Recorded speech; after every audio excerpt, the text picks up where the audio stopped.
শিক্ষার্থীবৃন্দ আসসালামু আলাইকুম, কেমন আছো সবাই? আশা করি ভালোই আছো। তো আগের পর্বে তোমরা দেখেছো নিউটনের প্রথম সূত্রের ব্যাখ্যা, হ্যাঁ? তো আজকের এই ভিডিওতে তোমরা নিউটনের দ্বিতীয় সূত্রটা বুঝতে পারবে। তো দেখো, আমি এই যে রিডিং যা পড়া আছে এটা বিষয় অ্যানালাইসিস করে খুব সংক্ষেপে আমি তোমাদেরকে আলোচনা করব। মানে নাক কান বাদ দিয়ে তো আর সংক্ষেপ করা যায় না। হ্যাঁ, তোমরা পড়লে যাতে বুঝতে পারো, তোমাদের কাছে একবারে পানির মতো সহজে যায়, এই কারণে আমি তোমাদের বিষয়টা বলি যে আগের ভিডিওতে তোমরা নিউটনের প্রথম সূত্রে কি কি জানতে হয় জেনেছো। এইবার জানবে যে নিউটনের দ্বিতীয় সূত্র জানার জন্য তোমার কি জানতে হবে। নিউটনের দ্বিতীয় সূত্র জানার জন্য তোমার এই যে এগুলো একটু পড়ে নিবে, হ্যাঁ? যে সূত্রের ব্যাখ্যা আগের শ্রেণীতে তোমরা জেনেছো ইত্যাদি ইত্যাদি, এগুলো একটু পড়ে নিবে। হ্যাঁ, কিন্তু নিউটনের যে দ্বিতীয় সূত্রটা আছে এটা জানার আগে তোমার এই বিষয়টাতে ক্লিয়ার হতে হবে যে ভরবেগের ধারণা, এই যে এইটা, এই যে এখানে আছে ভরবেগের ধারণা, এই ভরবেগের ধারণা বিষয়টাতেই তোমার কি আগে ক্লিয়ার হতে হবে। তো এই ভরবেগ বলতে কি বোঝায়, ভর কি এবং বেগ কি, হ্যাঁ এটা বিষয় আগে ক্লিয়ার হতে হবে। ধরো একটা সাইকেলে করে, যদি ধরো তোমার একটা বন্ধু একটা সাইকেল নিয়ে আসছে, হ্যাঁ ধরো আর কি করতে করতে আসে না, তুমি কি করলে দম করে হাত দিয়ে থামাই দিলে, এটা সম্ভব। ধরো কয় কিলোমিটার, 1 মিটার/সেকেন্ড, এইটাকে বলা হয় মিটার/সেকেন্ড। এই যে এটাকে বলা হবে 1 মিটার/সেকেন্ড। হ্যাঁ, তো এই মিটার/সেকেন্ড আছে তোমার, 1 মিটার/সেকেন্ড হতে পারে, 2 মিটার/সেকেন্ড হতে পারে। মানে এটা হলো একটা গতির পরিমাণ, ঠিক আছে? তো এই বেগে যদি তোমার বন্ধু সাইকেল চালায় আসে, তুমি কি করো, একটু জোরে আসলেও তুমি সেটা হাত দিয়ে থামায় দিতে পারো। হ্যাঁ, কিন্তু আমি 1 মিটার/সেকেন্ড সামান্য একটা গতি নিলাম, কথা বলা হয়েছে তোমাদের বইতে। তো এবার যদি ওই একই গতিতে একটা ট্রাক তোমার সামনে আসে, তাহলে কি তুমি হাত দিয়ে থামাতে পারবে?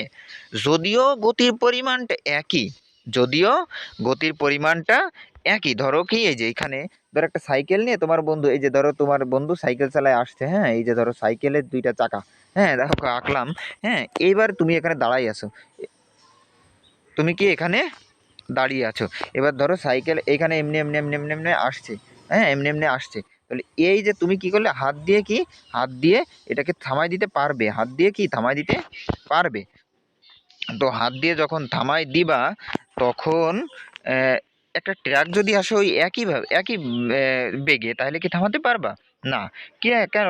ওটা তো গতি তো একই, কিন্তু সেটা হবে না। হ্যাঁ, তো কারণ এই দুইটার ভর আলাদা, দুইটার ভর আলাদা, মানে দুইটার ওই যে আকারের যে সাইজটা, যে ওই সাইজটা কিন্তু এক হবে না। হ্যাঁ, এই জন্য তুমি কিন্তু থামাতে পারবে না। আবার এইখানে কি বলা হয়েছে যে 1 মিটার/সেকেন্ড বেগে তোমার দিকে ছুটে আসছে। আচ্ছা যাই হোক,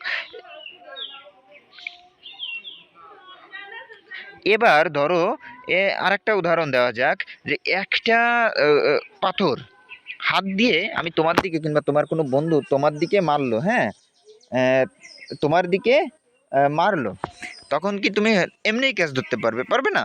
কারণ কি? কারণ ওই পাথরটা তোমার দিকে আস্তে আস্তে মারা হয়েছে। এবার ধরো গুলতি দিয়ে তোমার পাথরটা যদি মারে, তখন তুমি কি করবা? এটা তো তুমি সাহস করবে না ধরার, কারণ কি খবর আছে ধরলে তোমার। হ্যাঁ, তো এই দুইটা দিয়ে কি যেহেতু পাথরের ওজন একই, কিন্তু গতিটা, বেগটা কিন্তু আলাদা। তো এইটাই দুটো একসঙ্গে করা হলেই হবে কি, ভরবেগ। আশা করি বুঝাইতে পারছি। হ্যাঁ, তোমরা একটু এখানে পড়বা, দেখবা খুব সহজে বুঝতে পারবে। ধরো এইটাকে প্রকাশ করা হয়, ভরবেগকে প্রকাশ করা হয়, ওই ভরবেগ যে রাশি, ওই বাংলা অর্থটাকে পি দ্বারা প্রকাশ করা হয়, এই যে, হ্যাঁ এই যে পি দ্বারা প্রকাশ করা হয়, এবং এই যে পি দ্বারা প্রকাশ করা হয়, এবং ভরকে প্রকাশ করা হয় এম, এবং বেগকে প্রকাশ করা হয় ভি দ্বারা। এই যে, তাহলে দুইটা একসাথে গুণ করলে কি হয়, পি সমান সমান এম ভি, পি সমান সমান এম ভি। তাহলে আশা করি বুঝতে পেরেছো। তাহলে এই যে এইটাকে আবার কেজিতে প্রকাশ করা হয়, কিসে? কেজিতে। কারণ ভরবেগ সমান সমান ওই যে ভরের ইংরেজি, তুমি যে দোকানে কিছু কিনতে গেলে তোমাকে কেজিতে দেয় না, তো এটা হবে কেজি। এবার বেগের একক আছে মিটার/সেকেন্ড, মানে তুমি সেকেন্ড হিসাব করবা, প্রতি মিটারে কত সেকেন্ড গেল, এই জন্য মিটার/সেকেন্ড। তাহলে এটা দুইটা গুণ করলে কি হয়, দুইটা গুণ করলে হয় এই যে পি, এই যে এইখানটাতে একটু দেখো, এই যে এইটা রাশি মানে পি সমান সমান এম ভি, এটা হবে মিটার, কেজি মিটার/সেকেন্ড।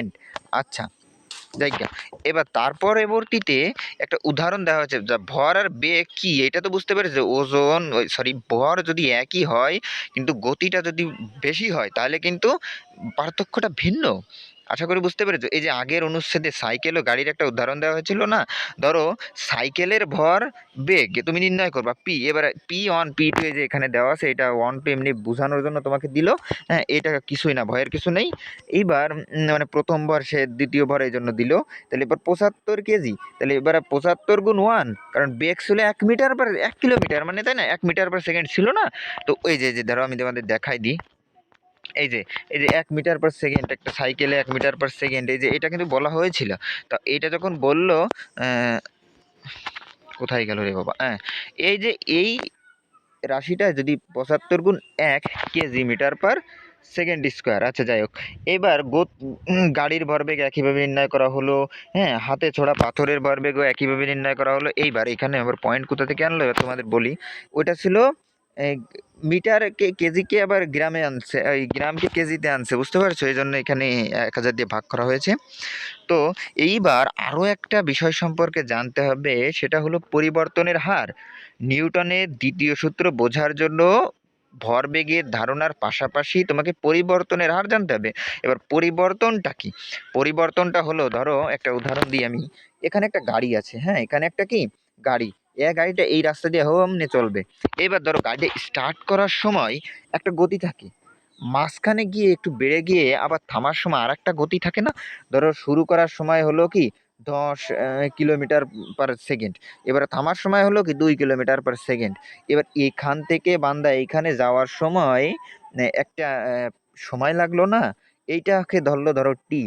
এটাকে কি ধরলো? টি, মানে প্রথম বেগ শেষ বেগ, এটা হলো প্রথম বেগ, এটা হলো শেষ বেগ। তাহলে প্রথম বেগ শেষ বেগ এই বাগ সময়, এই যে সময় টি, ধরো 5 মিনিট লাগলো, 5 মিনিটকে আবার সেকেন্ড আনতে, এই জন্য আমি ধরো 60 সেকেন্ড, এখানে 60 দিলাম। হ্যাঁ, এখানে ধরো আমি, কোথায় গেল, এখানে ধরো আমি 60 দিলাম। তো এই 60 কেন দিলাম? কারণ ধরো এটা আমি সেকেন্ড আনলাম, 1 মিনিট লাগলো। তো এইটা হবে আদি বেগ, এটা হবে শেষ বেগ, এটা হবে সময়। তাইলে তোমার যে সূত্রটা কি ছিল, এই যে দেখো এইখানেই আছে। এই যে ধরো পরিবর্তনের, আমি একটুখানি জুম করে দেখাই। হ্যাঁ, ধরা যাক তুমি এবং তোমার বন্ধু সাইকেলে চালাচ্ছ, বের হয়েছে, এবার দুইজনই স্থির অবস্থা থেকে শুরু করে 10 মিটার/সেকেন্ড বেগে পৌঁছে গেছো। এটি করতে তোমার সময় লেগেছে 2 সেকেন্ড, তোমার বন্ধুর সময় লেগেছে 2.5 সেকেন্ড। এখানে উদাহরণটা দিলে এমন, মানে আমি তোমাদের ওইটা একটু পরে যে সূত্রটা নিয়ে আলোচনা করলাম, এটা এখানে আছে, এই যে এখানে, এই যে এখানটাতে, হ্যাঁ, এই যে এখানটাতে আছে, সরি, এই যে এখানটাতে আছে, এইখানটাতে। কিন্তু আমি এইখানে যে সূত্রটা আছে এটা আমি একটু বলি, এটা হালকা একটু ব্যাখ্যা দিয়েছে এখানে। তো এই যে এখানটাতে বললো কই পরিবর্তনের হার, এই যে একটু জুম করে দেখাই। ধরো তোমার বেগের ধারণা কি 10 মিটার/সেকেন্ড -0, মানে ধরো থম করে তুমি ব্রেক করে দিলে। যে এইখানটাতে আমি যে দেখালাম, একটা গাড়ি স্টার্ট করছে, 10 কিলোমিটার ছিল, দুম করে থামাই দিলাম, 0 হয়ে গেল। বেগ কি হয়ে গেল? 0। হঠাৎ করেই থামিয়ে দিলাম, আস্তে আস্তে আস্তে না থামিয়ে একবারে সঙ্গে সঙ্গে থামিয়ে দিলাম, তাহলে হবে কিন্তু 0। আচ্ছা, এই জন্য এখানে -0 দিল। এবার ভাগ, এই যে 2 সেকেন্ড, এই যে দেখো ভাগ 2 সেকেন্ড দিয়েছে এরা। হ্যাঁ, তো এইটা হলো 5 মিটার/সেকেন্ড। এবার হলো স্কোয়ার, স্কোয়ার দিতে হয়, 5 মিটার/সেকেন্ড স্কোয়ার বলে এটাকে। এইবার ধরো এই যে 10 মিটার, এই যে তোমার বন্ধুর সময় লাগলো, তুমি 10 মিটার/সেকেন্ড আসছো, -0, মানে দুম করে যে থামাই দিছিলা, আর ভাগ এই যে 2.5 সেকেন্ড, তাহলে তোমার বন্ধু কিলোমিটার বা 4 মিটার/সেকেন্ড স্কোয়ার।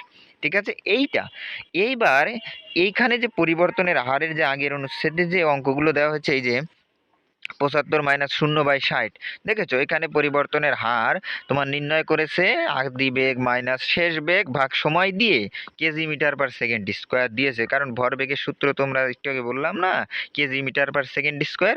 আচ্ছা, এইখানে সবগুলাই একই নিয়মে করা। হ্যাঁ, ভয়ের কিছুই নেই, একেবারে সোজা। এবার নিউটনের দ্বিতীয় সূত্রের সংজ্ঞার ব্যাখ্যায় কি বলেছে, এই পদার্থবিজ্ঞানে যে গুরুত্বপূর্ণ সূত্রগুলো আছে তার মধ্যে কিন্তু নিউটনের দ্বিতীয় সূত্রটা অত্যন্ত ব্যাপক এবং খুবই গুরুত্বপূর্ণ। কারণ এই সূত্রটির মাধ্যমেই জগতের গতি সংক্রান্ত প্রায় সকল, মানে তোমার ওই যে ঢিল ছোড়া থেকে শুরু করে রকেট আসমানে ওঠানো পর্যন্ত অনেক কিছু নিয়ে রিসার্চ করা হয় নিউটনের দ্বিতীয় সূত্র নিয়ে। আচ্ছা, এইবারে নিউটনের দ্বিতীয় সূত্রে কি বলা হয়েছে, কোনো বস্তুর ভরবেগের পরিবর্তনের হার।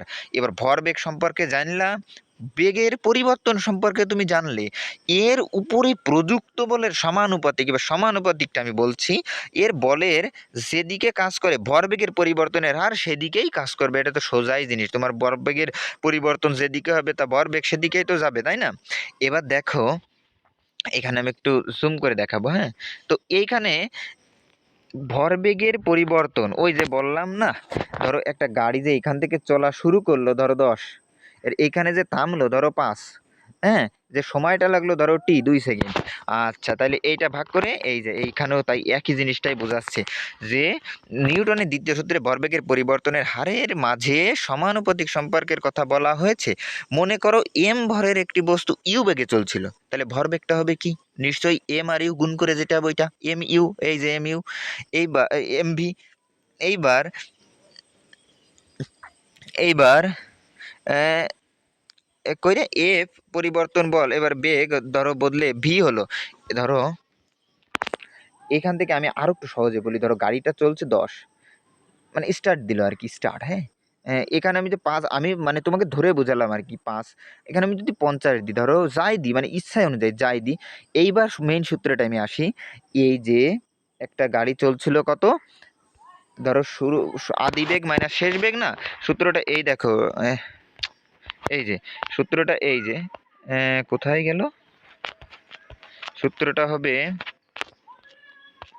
সূত্রটা হবে এই যে এই যে সূত্রটা এই যে আদি বেগ মাইনাস শেষ আদি বেগ মাইনাস শেষ বেগ ভাগে, এই যে এইটা হবে তোমার আছে ভরবেগের সূত্র। এই যে, তো এইখানে ধরো এখানে যে বলা হয়েছে ভরের একটি বস্তু ইউ বেগে চলছিল, বাইরে থেকে এর উপরে টি সময় লাগলো। আচ্ছা, এবার এফ পরিমাণ বল প্রয়োগ করে বেগ বদলে হলো ভি, অর্থাৎ বল প্রয়োগের শুরুতে ভরবেগ ছিল এম ইউ এবং বল প্রয়োগের শেষে ভরবেগ হলো এমভি। সেক্ষেত্রে ভরবেগের পার্থক্য হবে এমভি মাইনাস এম ইউ, কারণ ওই যে বড়টা থেকে ছোটটা বাদ। তাহলে ভরবেগের পরিবর্তনের হার কেমন হবে? এই যে আদি বেগ মাইনাস শেষ বেগ, এই যে তোমার আদি বেগ শেষ বেগ লেখা লাগবে না, কারণ তোমার বইতে লেখা নেই, এটা এইটে লেখা আছে। এই যে M V minus M U by T, ওই যে সময় একটু আগে যা দিয়ে তোমাদের বুঝাইলাম। এইবার যেহেতু ভরের কোনো পরিবর্তন হয়নি, তাই ভরবেগের পরিবর্তনের হার হবে এম ইন্টু, এই যে এমটাকে কমান নিয়ে জাস্ট এই যে T V minus U by T, এটা লিখলো, এছাড়া কিছু না। এইবার ত্বরণের সূত্র তোমাদের এখানে না থাকলেও এটা সেই ক্লাস এইটেই ব্যাখ্যা, হ্যাঁ। এটা ত্বরণটা কি, এটা নিয়ে যদি কারোর সমস্যা থাকে একটু বলো, হ্যাঁ, এটা নিয়ে আর একটু ব্যাখ্যা। এই যে এ সমান সমান, আমরা জানি ত্বরণ এ সমান সমান V minus U divided by T. আচ্ছা দেখো তো, এইটাকে যদি এ ধরে, এই যে এম এর সাথে যদি এই যে এম ইন্টু এ বসায়, কারণ এইখানেও যা এইখানেও তা, তাহলে কি হয়? তাহলে হয় ভরবেগের সূত্র পরিবর্তনের হারের সূত্র গিয়ে দাঁড়ালোটা কি? এফ সমান সমান এম এ। এফ সমান সমান কি দাঁড়ায়? এই যে এম এ, এই যে ভরবেগ পরিবর্তনের হার এফ সমান সমান কি দাঁড়ায়? এম এ, মানে এর জায়গায় যে V minus U divided by T. আচ্ছা, এইবার এই আমরা এটিকে সমানুপাতিক সম্পর্কে লিখলে, যে সমানুপাতিক আছে যে ধ্রুবক, সমানুপাতিক হলো কি, কে হলো একটা ধ্রুবক, এই যে F into K M A, হ্যাঁ, কে এম এ। তাহলে এইটা এফ সমান সমান কে এম এ, কেটা হলো সমানুপাতিক ধ্রুবক আর এমটা হলো এম এ হলো ওই যে ভরবেগের গুণফল। আচ্ছা যাই হোক, তো এ হচ্ছে যে সমানুপাতিক ধ্রুবক, এটা একটু পড়ে নিও। তো যাই হোক, নিউটনের যে সূত্রটা নিয়ে তোমাদের একটু মৌলিক বলে যে ধারণা, এটা আমি কালকে বলবো। আর এই নিউটনের ভরবেগের এইটাকে এন দিয়ে প্রকাশ করা হয়। তো যাই হোক, আজকে এই পর্যন্তই। সবাই ভালো থেকো, সুস্থ থেকো, আসসালামু আলাইকুম।